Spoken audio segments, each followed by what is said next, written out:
All right, last few problems. This is exciting or sad. Okay, so anyway, if you look here, the first step is to isolate the trig term, but there's two different ones. So notice that these two terms both have a cosecant. So what I'm going to do is I'm going to take out a GCF of cosecant. So here's what it's going to look like. I've got cosecant theta. So if I factor it out of this, I'll be left with secant theta minus 2, and that's equal to 0 still. So just like anytime we factor, you set both equal to 0, the zero product property. So I'm going to set cosecant theta equal to 0, and secant theta minus 2 is equal to 0. So it's almost like I've got two separate problems now. Cosecant is just a reciprocal of sine. Sine theta, if I flip 0 over 1, I get 1 over 0. Sine is my y value. So if you think about this, that really just means that it's undefined. When is my y value undefined? And the answer to that is never.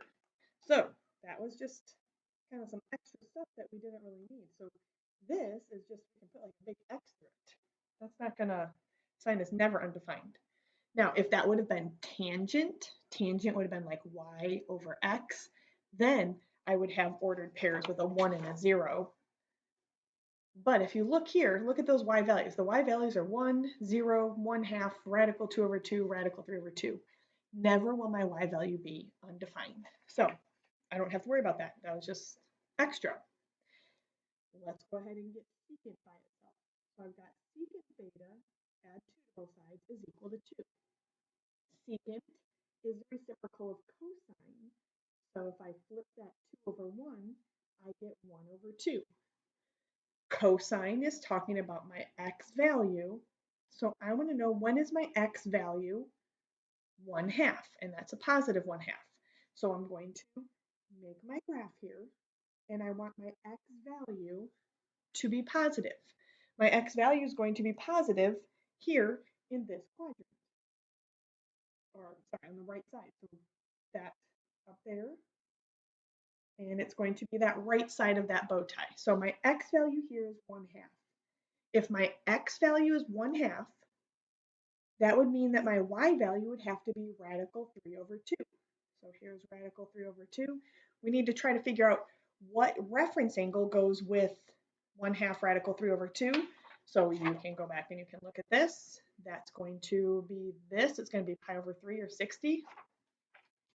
I always just remember 30 is always across from 1/2. 60 is across from radical 3 over 2, but that gives me pi over 3. And this reference angle is also pi over 3.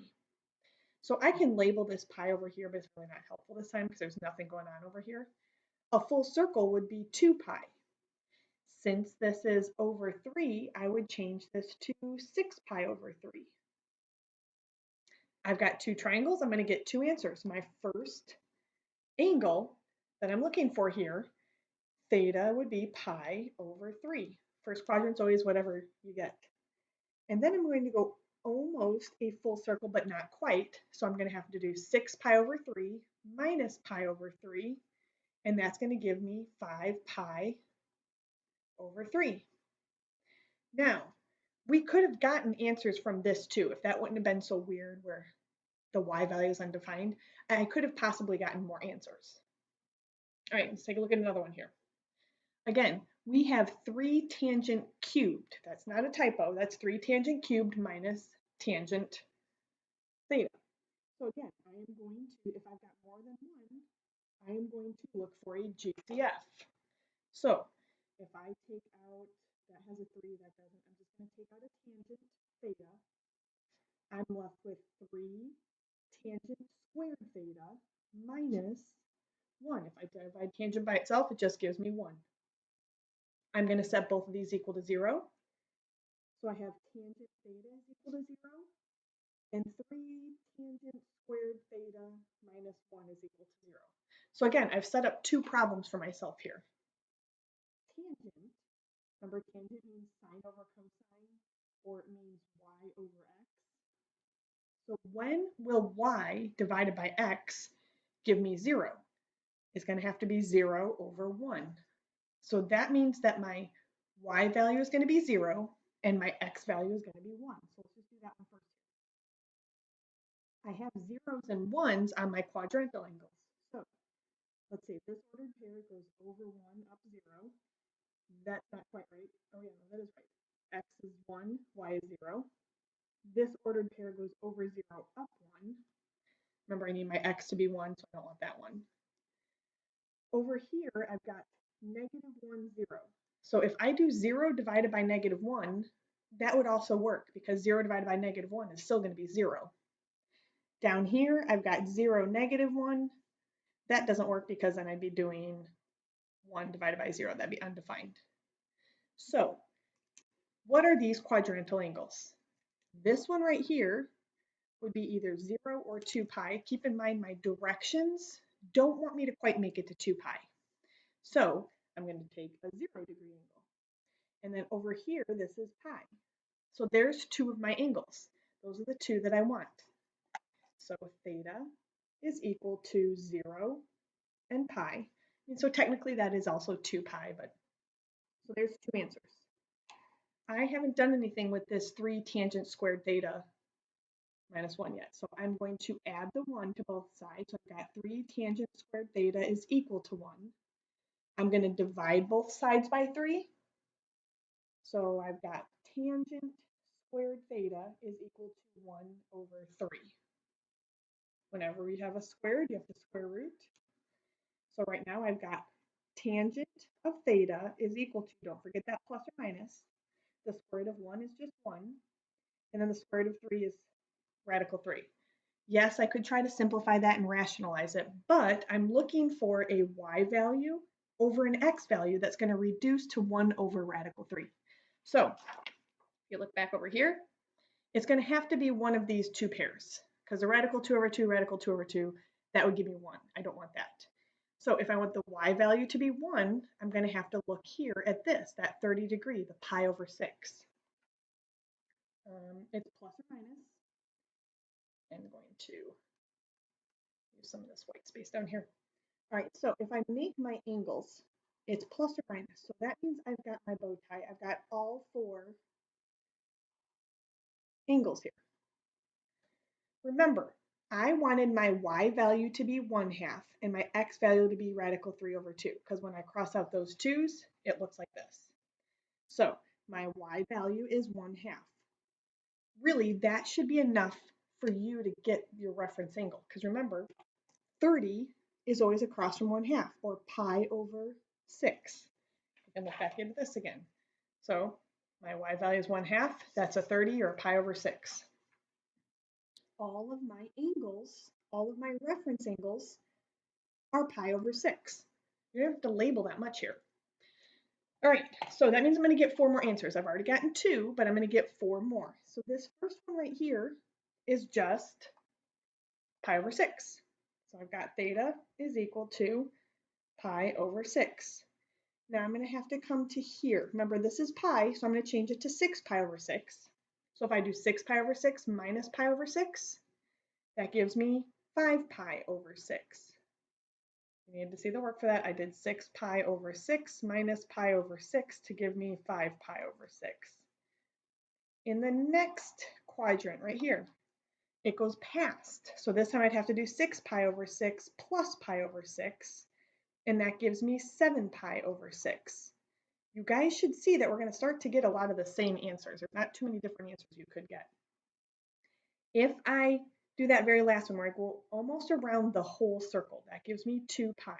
2 pi is a full circle, but I want to change it to be over 6, so I'm going to change that to 12 pi over 6.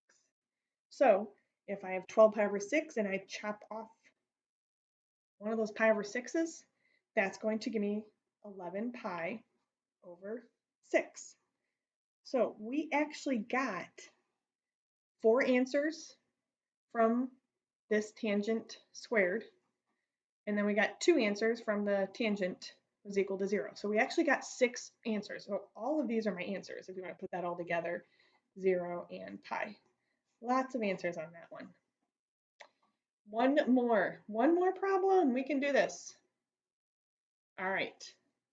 So notice this is cosine squared, cosine, no cosine. That's a trinomial. That is a regular factoring type problem. So what we have to do here is we have to try to figure out what can you multiply to get 2 cosine squared. So I could have 2 cosine theta and cosine theta. What times what is equal to 1? I've got 1 and 1. Now, I want, if I were to FOIL this out, 2 cosine theta times cosine theta is 2 cosine theta squared. That's hard to say. If I multiply the outsides, I've got 2 cosine theta, and here I've got 1 cosine theta. So I need this one to be positive and this one to be negative. This is factoring. This is factoring if you want to just pretend like those aren't cosines for a minute, if those are just like x's. I might make another video just helping you guys factor this. So I'm just going to keep going with this for now because some of you guys might be okay, but I will make another quick video just factoring. So what I'm going to do now that I've got this factored, I'm going to set this equal to 0. I'm going to set this other factor equal to 0. So I've really got 2 separate problems here. If I subtract the 1, I've got 2 cosine theta equals -1. Divide both sides by 2. So I've got cosine theta is equal to -1/2. So I'm going to have to make triangles that deal with this. I'll come back to that one in a minute. So remember, this is my x value. When are my x values going to be -1/2? X values are negative as you go to the left. So I'm going to use this left side of this bow tie here. So this x value right there is -1/2. My x is 1/2, which means my y value has to be radical 3/2, which means that my reference angles are going to have to be pi/3. So these are -1/2. That's radical 3/2, and that gives me a 60-degree angle or pi/3. I have a lot of them right here. All right, I can label this as pi. Since this is over 3, I would change this to 3 pi/3. And I'm going to get these 2 answers. So I start here. I don't make it quite to 3 pi/3. So I would do 3 pi/3 minus pi/3 gives me 2 pi/3. So one of my answers is 2 pi/3. The next one is going to go past 3 pi/3. So I do 3 pi/3 plus pi/3 to give me 4 pi/3. Again, I did 3 pi/3 plus pi/3, and that gave me 4 pi/3. So there's those 2 answers. Then I need to come back because I haven't done anything with this yet. So if I add 1 to both sides, I've got cosine theta is equal to 1. Where will my x value equal 1? Well, that's going to be one of those quadrantal angles. So if I look here, this ordered pair, it goes over 1, up 0. Oh, my x value is 1. That's good. So I want that. That's going to be one of my answers. If I'm up here, I'm at 0, 1. X is not, so I don't want that one. Here, I've got -1, 0. X is not negative, so I don't want that one. And then this is 0, -1. Again, x is not 0. So I only get one more answer right here. And remember, I don't want to go around a full circle. So my extra answer, it's kind of squared there, sorry. My extra answer would just be theta is equal to 0. So I've got 3 answers this time. All right, I know that was a lot. I'm going to make a quick video just showing you how you could factor this if that confused you.